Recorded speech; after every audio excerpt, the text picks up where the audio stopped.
Good morning, students. I hope you all have seen previous videos of resources of India. So this video is the third and the last part of this chapter. In previous videos, you have already learned about the resource and about soil. In this part, we are going to learn about water, forest and wildlife. Water, सबसे पहले हम water के बारे में जानेंगे. Water के sources, उसके types, distribution and water conservation. So जो वाटर है, water is a valuable resource. Water एक रिसोर्स है और वो एक बहुत ही वैल्यूएबल, बहुत ही कीमती रिसोर्स है हमारे लिए, क्योंकि विदाउट वाटर कुछ भी पॉसिबल है नहीं है. और जो हमारी ह्यूमन बॉडी है उसके अंदर भी 70% ऑफ वाटर, हमारी बॉडी के अंदर भी 70% क्या है, तरल पदार्थ है ना, वाटर है. हमारी बॉडी भी वाटर से कंटेन की हुई है 70%. फिर आते हैं कि there are 4 major sources of water. अब हमें वाटर कहाँ कहाँ से मिलता है, तो एक होता है, सबसे फर्स्ट है सरफेस वाटर. सरफेस वाटर मतलब जो हमें सतह से मिलता है, जैसे कि रिवर्स के थ्रू मिलता है जो है ना, अभी मैं उसको आगे एक्सप्लेन करूँगी आपको. फिर दूसरा है ग्राउंड वाटर, तीसरा है एटमॉस्फेरिक वाटर और फोर्थ है ओशनिक वाटर. तो सरफेस वाटर क्या है, तो the surface water is available in river, pond and lakes. जो सरफेस वाटर है वो हमें नदी से जो मिलता है, जो सतह पे मिलता है, हमें नदी से पानी मिलता है, पॉन्ड से मिलता है, लेक से मिलता है, तो वो कहलाता है सरफेस वाटर. और जो रिवर है, river are the main source of surface water in India. तो जो रिवर्स हैं, हमारी नदियां हैं, वो बहुत ही मेन सोर्स हैं वाटर के हमारी इंडिया में. मतलब हमें ज़्यादातर किससे पानी मिलता है, रिवर के द्वारा ही हमें पानी मिलता है. दूसरा है ground water. Some parts of rain water is soaked by the land. तो ग्राउंड वाटर क्या होता है, जो बारिश होती है तो कुछ पानी तो पौधे पी जाते हैं, लेकिन ज़्यादा पानी जो है वो अपनी लैंड सोक कर लेती है और वो अंदर जाके स्टोर हो जाते हैं. फिर जब जैसे हम घर में बोर करवाते हैं तो अंदर से पानी मिलता है, वो क्या कहलाएगा, ग्राउंड वाटर. वेल से जो पानी मिल रहा है, कुएं से, वो क्या कहलाता है, ग्राउंड वाटर. ठीक है. Only 60% reaches the upper layer of the soil which is very useful for agriculture and vegetation. तो 60% जो है वो ही सिर्फ अपर लैंड को मिलता है, अपर लेयर को मिलता है सॉइल की, जो कि एग्रीकल्चर और वेजिटेशन के काम आता है. ठीक है.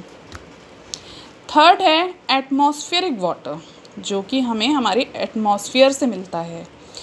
This is in the form of water vapor, therefore it is not used. जैसे कि कभी कभी हम बोलते बहुत ह्यूमिडिटी हो रही है, एटमॉस्फेयर में बहुत नमी रहती है, तो ये एटमॉस्फेयर जो हमारे आबो हवा में जो पानी प्रेजेंस होता है वो हमारे यूज़ का भी नहीं होता है, लेकिन उसको हम एटमॉस्फेरिक वाटर कहते हैं. फिर फोर्थ है ocean water. This type of water is mainly used for transport and fishing industries. अब हम सब जानते हैं कि हमारा जो इंडिया है वो 3 तरफ से समुद्र से ही घिरा हुआ है. एक है अरेबियन सी जो वेस्ट में है, बे ऑफ बंगाल जो ईस्ट में है, और इंडियन ओशन जो कि साउथ में है. तो ये मेनली किस काम आता है ये पानी, वैसे पीने का, क्योंकि समुद्र का पानी तो पिया नहीं जाता है और वो खेतों के भी काम नहीं आता है, तो सिर्फ फिशिंग के लिए, क्योंकि मछलियाँ रहती हैं वहाँ पर, और ट्रांसपोर्ट के लिए, सी रूट से कोई भी चीज़ इधर से उधर ले जाने के लिए ट्रांसपोर्ट के काम आता है. Uses of water. अब वाटर की क्या क्या यूज़ हैं, कैसे हम वाटर को यूज़ करते हैं, तो सबसे मेन यूज़ तो क्या है, ड्रिंकिंग, इरिगेशन, पावर जनरेशन, अब ड्रिंकिंग तो पानी के बिना तो कुछ भी पॉसिबल नहीं है, बाथिंग नहीं, कुकिंग नहीं, है ना। तो सिर्फ ये मैंने कुछ एग्जांपल्स लिखे हैं और पानी के बहुत से यूजेस होते हैं, बहुत सारे। तो पावर जनरेशन मतलब जो पानी के द्वारा बिजली बनाई जाती है, जैसे आपको पता है डैम बनाए जाते हैं, डैम के थ्रू इलेक्ट्रिसिटी प्रोड्यूस करते हैं, तो ये भी एक बहुत इम्पॉर्टेंट यूज़ है उसका, ठीक है। और ऐसे ही कई एग्जाम्पल्स हैं जो आप सोच सकते हैं, तो खुद ही उसको सोचिए कि क्या क्या यूजेस हो सकते हैं और, ठीक है। फिर अब आगे बढ़ते हैं problems and conservation of water resource. अब क्या क्या प्रॉब्लम्स हैं, तो पहले हम प्रॉब्लम्स पढ़ते हैं, फिर बाद में हम पढ़ेंगे कि कंजर्वेशन कैसे करेंगे, कैसे उसको बचाएंगे पानी को वेस्ट होने से। तो पहले प्रॉब्लम पे आते हैं। प्रॉब्लम क्या है, देखिए, due to population growth insufficient water. अब क्या होता है कि अब बहुत ज़्यादा पॉपुलेशन बढ़ जाने से पानी तो सबको ज़रूरत है, सबको चाहिए पानी। अब पानी तो लिमिटेड है हमारी अर्थ में और पॉपुलेशन तो इंक्रीज़ होती जा रही है, तो पानी की कमी हो जाना, इनसफिशिएंट वाटर होना, है ना। फिर southern India experience water scarcity in summer. अब साउथ में क्या होता है कि बहुत गर्म रहता है, साउथ में गर्मी ज़्यादा होती है, एवेपोरेट हो जाता है, वहाँ पानी की कमी हो जाती है समर्स में। फिर थर्ड है availability of water resources depends on power supply. अब जैसे कि आपको खेतों में इरिगेशन के लिए ट्यूबवेल लगा है, तो उसको आप मोटर के द्वारा चलाएंगे, तो जब तक पावर सप्लाई नहीं होगी तब तक पानी नहीं मिल पाएगा। आपके घर में जब तक आप ऊपर टंकी में पानी चढ़ाना है तो मोटर के द्वारा चढ़ाएंगे, है ना। तो पावर सप्लाई के बिना वाटर हमें कई बार नहीं मिल पाता है, तो ये भी एक प्रॉब्लम हम फेस करते हैं, है ना। अब आता है कंजर्वेशन ऑफ वाटर रिसोर्सेज। अब उसको कैसे बचाएं पानी को, to collect the rain water and stop it from draining off. अब जो रेन वाटर है उसको हम कलेक्ट करते हैं, रेन वाटर हार्वेस्टिंग के थ्रू वो कर सकते हैं। और पानी को बहने से बचाना, जैसे आप ब्रश कर रहे हैं तो नल को खुला मत छोड़िए, ऐसे ही पानी को वेस्ट मत होने दीजिए, ठीक है। कम से कम पानी जितना हो सके उतना आप कंज्यूम करिए। अगर आप बचा सकते हैं पानी तो बहुत अच्छी बात है, ठीक है। फिर है दूसरा prevention of water resources from pollution. अब जैसे हमारी नदियां हैं वो मेन सोर्स हैं हमारे वाटर पाने के लिए, मेन सोर्स है रिवर्स हमारी, तो अगर वो पॉल्यूटेड हो जाएंगी तो फिर हमें पानी कहाँ से मिलेगा। तो हमारी जो नदियाँ हैं या जिस जगह से हमें पानी मिल रहा है उसको हम साफ़ सुथरा रखें, उसको गंदा होने से बचाएं। तो हमारी नदियों में भी हमें कचरा नहीं फेंकना चाहिए और उसे साफ़ और सुथरा रखना चाहिए। नाउ अब हम पढ़ेंगे फॉरेस्ट एंड वाइल्ड लाइफ। हमने वाटर के बारे में तो जान लिया, कैसे उसको कंजर्व करना है और कैसे उसे पॉल्यूट होने से बचाना है। अब हम फॉरेस्ट और उस वाइल्ड लाइफ के बारे में पढ़ेंगे। तो forest are the valuable gift of nature, they are the important natural resource. 1/4 part of the earth मतलब 25% was covered by forest, but now only 15% area of the earth is covered by forest। तो जो forest हैं वो हमारे लिए एक बहुत ही valuable gift हैं, नेचर ने जो हमें दिया है, प्रकृति ने जो दिया। बहुत सुंदर सुंदर फॉरेस्ट हैं हमारे इंडिया में और वो एक नेचुरल रिसोर्सेज हैं। नेचुरल रिसोर्सेज बहुत ही इम्पॉर्टेंट नेचुरल रिसोर्सेज हैं वो हमारे लिए, उनसे हमें बहुत कुछ मिलता है, प्लांट्स से, फॉरेस्ट से। फिर पहले तो क्या था, अर्थ में 25% जो था वो फॉरेस्ट से ही कवर्ड थी हमारी अर्थ। जंगल का पार्ट 25% था अर्थ पे, बट अब क्योंकि लोग जो हैं वो फॉरेस्ट को काटते गए अपने बेनिफिट के लिए, तो अब सिर्फ 15% एरिया जो है वो फॉरेस्ट से कवर्ड है। फिर देखिए, on the basis of distribution there are following types of Indian forest. अब इंडिया में देखो कितने प्रकार के फॉरेस्ट पाए जाते हैं। तो पहला है ट्रॉपिकल ग्रीन फॉरेस्ट, दूसरा है मॉनसून फॉरेस्ट, थर्ड है dry tropical forest, fourth forest of delta region, fifth Himalayan forest. अब ट्रॉपिकल एवरग्रीन फॉरेस्ट वो हैं जहाँ हमेशा बारिश होती रहती है, वो हरे भरे अच्छे पेड़ होते हैं क्योंकि उनको पानी बहुत अच्छे से मिलता है। तो वो कौन सी जगह हो सकती है, जैसे असम वगैरह में अच्छी बारिश होती है तो वहाँ पे ट्रॉपिकल ग्रीन फॉरेस्ट होते हैं। फिर मॉनसून फॉरेस्ट, जैसे कि हमारे एमपी में मॉनसून आता है तभी बारिश होती है, तो हमारे यहाँ ज़्यादातर मॉनसून फॉरेस्ट होते हैं। फिर ड्राई ट्रॉपिकल फॉरेस्ट, जैसे राजस्थान में ज़्यादा बारिश नहीं होती, वहाँ के आसपास के जो फॉरेस्ट हैं उनको ड्राई ट्रॉपिकल फॉरेस्ट कहेंगे। फिर फॉरेस्ट ऑफ डेल्टा रीजन, जैसे कि सुंदरबन डेल्टा है हमारे यहाँ बंगाल तरफ जो डेल्टा है, तो वहाँ पे जो फॉरेस्ट होते हैं वो डेल्टा रीजन के फॉरेस्ट कहलाएंगे। और हिमालयन फॉरेस्ट से तो आप समझ ही गए होंगे कि हिमालय पे जो फॉरेस्ट पाए जाते हैं उन्हें हिमालयन फॉरेस्ट कहा जाता है।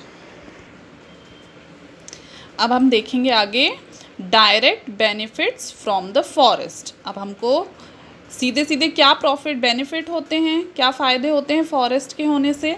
तो देखिए, फॉरेस्ट प्रोवाइड्स वुड, जैसे टीक, साल, सैंडलवुड। अब देखो उनसे हमें लकड़ियाँ मिलती हैं, है ना। सैंडलवुड तो बहुत ही प्रीशियस होता, बहुत ही वैल्यूएबल होता है वो। फिर would is also used for making furniture. अब उनसे हमें क्या मिलता है, लकड़ियों से हमें देखो रबर वगैरह, पेपर वगैरह भी जो बनता है वो ट्रीज से ही बनता है और फर्नीचर भी बनता है। फिर नेक्स्ट है forest provide material from basic industries like paper, lakh, oil. अब हमको क्या क्या मिलता है, देखो मैंने बताया ना, पेपर मिलता है ना, ऑयल भी मिलता है, लाख भी मिलता है फॉरेस्ट से, फॉरेस्ट मटेरियल से। फिर ग्रेजिंग लैंड फॉर एनिमल।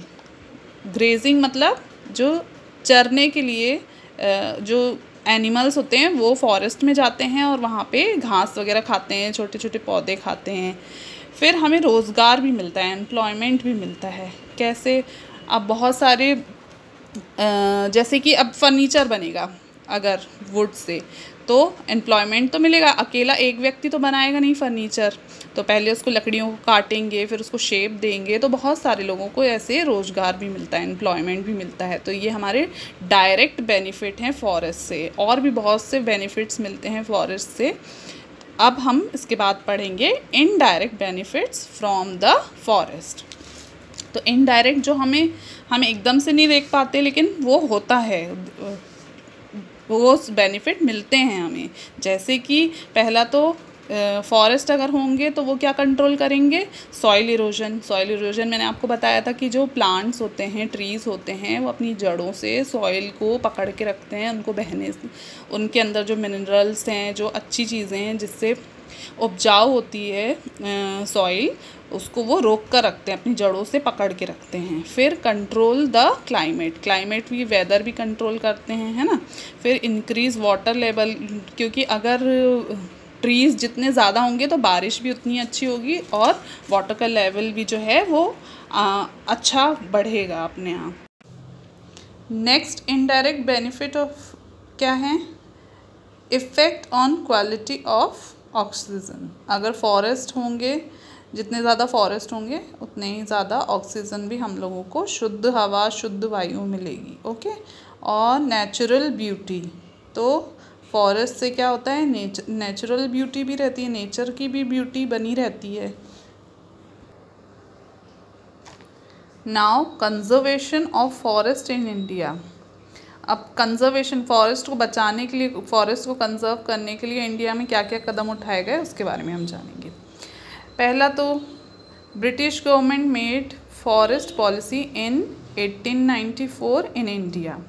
जब अंग्रेज थे तब उन्होंने फॉरेस्ट को बचाने के लिए 1894 में एक पॉलिसी बनाई। क्या थी वो policy, there were 2 main object of policy. अब ये 2 मेन ऑब्जेक्ट थे उस पॉलिसी के। पहला था रेवेन्यू कलेक्शन, फॉरेस्ट से वो रेवेन्यू कलेक्शन करते थे। दूसरा था उनका कंजर्वेशन ऑफ फॉरेस्ट, फॉरेस्ट को बचाना, क्योंकि उस समय भी काफ़ी फॉरेस्ट जो थे वो काट दिए गए थे अपने बेनिफिट के लिए। ठीक है। फिर क्या हुआ, इन 1950 आफ्टर इंडिपेंडेंस, आज़ादी के बाद, अब अपने आज़ाद भारत ने क्या किया अपने फॉरेस्ट के लिए, तो सेंट्रल फॉरेस्ट बोर्ड जो था वो इस्टेब्लिश किया गया। अब उसके 4 मेन पॉइंट्स थे, न्यू पॉलिसी थी उसकी। अब क्या क्या थे वो 4 पॉइंट्स? पहला था फॉरेस्ट एरिया को 33.3% इंक्रीज़ करना है, फॉरेस्ट को बढ़ाना है। दूसरा था फॉरेस्टेशन, एक होता है डिफॉरेस्टेशन जिसमें हम कटिंग डाउन ऑफ ट्रीज़ करते हैं, और फॉरेस्टेशन में हम planting more and more trees करते हैं। थर्ड है प्रोटेक्शन ऑफ फॉरेस्ट, फॉरेस्ट को कटने से बचाना, उसकी प्रोटेक्शन करना। फिर फॉरेस्ट्री रिसर्च, फॉरेस्ट के ऊपर रिसर्च करना। और क्या था कंजर्वेशन के लिए, और क्या किया गया? फॉरेस्ट कंजर्वेशन एक्ट बनाया गया इन 1980। किसने बनाया था वो? सेंट्रल गवर्नमेंट ने, हमारी केंद्र सरकार ने, सेंट्रल गवर्नमेंट ने एक एक्ट बनाया जो कि पास किया गया था, फॉरेस्ट कंजर्वेशन एक्ट 1980 में। अब उसका मेन एम क्या था वो बनाने का, कि forest land can not be converted into agriculture land without permission of the government. Government के परमिशन के बिना कोई भी जंगल की ज़मीन में एग्रीकल्चर लैंड में कन्वर्ट नहीं करेगा उसको, फॉरेस्ट के लैंड को एग्रीकल्चर लैंड में कन्वर्ट नहीं करेगा, ठीक है। देन वन महोत्सव, ये बहुत ही इम्पॉर्टेंट पॉइंट है, इसको अच्छे से आप लोग समझ लेना और याद भी करना, ठीक है। वन महोत्सव कब स्टार्ट हुआ था? 1950 में, जो कि KM मुंशी ने स्टार्ट किया था। उनका क्या एम था? Plant more trees movement. अब वो क्या मूवमेंट था, उनने क्या मूवमेंट चलाया था? प्लांट मोर ट्रीज मूवमेंट, ज़्यादा से ज़्यादा पेड़ पौधे लगाना।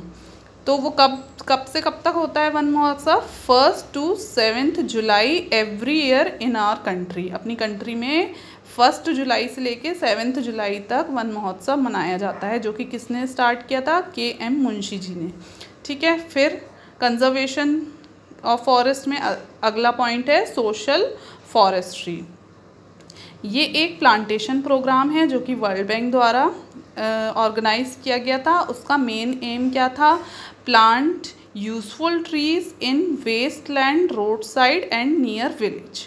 तो ज़्यादा से ज़्यादा पेड़ पौधे कहाँ लगाएं? जो वेस्ट लैंड है, ऐसी खाली पड़ी हुई ज़मीन है या रोड साइड पे आप लगाएं प्लांट्स, और गांव के पास भी प्लांट्स लगाएं।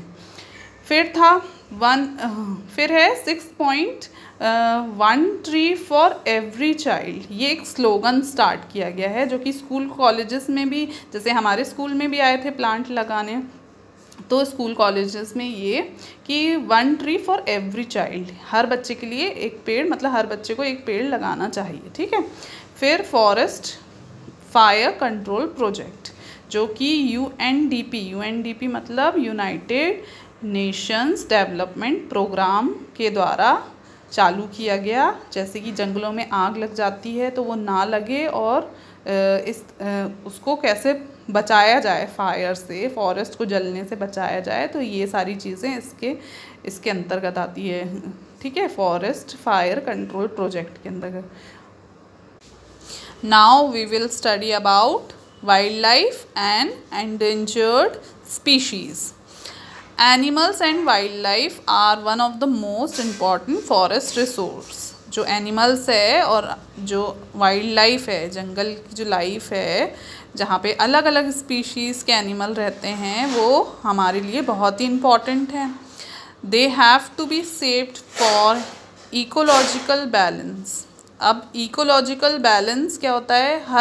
हर एनिमल एक दूसरे पे इंटरडिपेंडेंट होता है।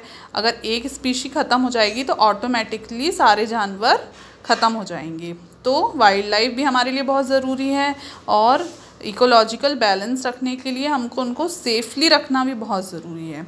देन आता है कंजर्वेशन ऑफ वाइल्ड लाइफ। कैसे सेफ रखें उनको? तो जो वाइल्ड एनिमल्स हैं, ट्रीज़ जो है बहुत से वाइल्ड एनिमल्स का घर है, हैबिटेट है। तो अगर ट्रीज़ ख़त्म हो जाएंगे, कट जाएंगे, तो वो बेचारे कहाँ जाएंगे? तो हमें ज़्यादा से ज़्यादा उनके हैबिटेट को अच्छे से संभाल के रखना चाहिए, पेड़ पौधे नहीं काटने चाहिए, हंटिंग शुड बी रिस्ट्रिक्टेड, है ना। जो शिकार होता है वो नहीं करना चाहिए, वो रिस्ट्रिक्टेड होना चाहिए। Educating public for environmental protection, जो आम पब्लिक है उनको पता होना चाहिए कि एनवायरमेंट को बचाने के लिए हमें क्या क्या कदम उठाने चाहिए, जैसे कि हंटिंग नहीं करें, है ना, प्लांट मोर ट्रीज़, इस तरह की चीज़ें। फिर आता है टाइगर एंड एलिफेंट प्रोजेक्ट।